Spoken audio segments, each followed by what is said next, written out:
Ukrainian forces are putting up a strong fight against Russian troops on the ground, but U.S. officials warn Moscow may take drastic new measures to try to win the war. That, they say, could include expanding the conflict to space. Russia is refusing to launch 36 satellites for a London-based company unless it guarantees they will not use them for military missions. CNBC's Morgan Brennan breaks down how the war in Europe could be moving to the final frontier. Satellites are crucial to daily life for billions of people. We probably have $1 trillion worth of assets in space at any given time. Those satellites support our economy. Satellites support the synchronization of our banking system, our navigation, how we understand our world. And in times of war, can become an enemy target. The United States, our allies, and our commercial companies are using space-based capabilities to help provide intelligence and surveillance support to the Ukrainian military. Russia, of course, recognizes that. And the risk here is that Russia possesses the full suite of counter-space weapons and technologies. Using technology to jam critical GPS signals or ground-based lasers to dazzle or blind satellite imaging sensors.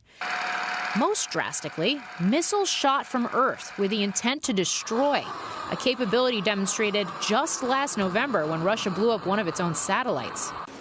Already, there are potential signs of such activity after satellite operator Viasat's service in Ukraine and other parts of Europe was interrupted recently, an episode the company says it's investigating as a cyber event. If Russia, though, actually escalates its actions into space and we see more severe attacks, then I think we will see really a doubling down of investments in the space domain. The Biden administration is expected to include more money for space capabilities in its upcoming budget request.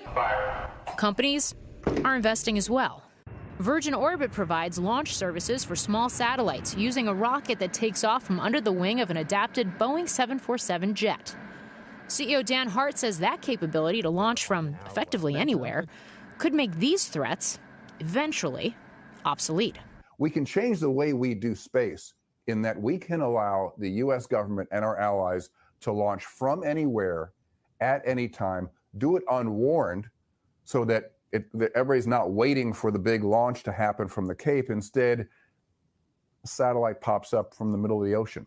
Even the long-standing civil space partnership between the U.S. and Russia could be in question as Russia's space agency this week raised doubts about its future involvement in the International Space Station in coming years. Shepard Smith here. Thanks for watching CNBC on YouTube.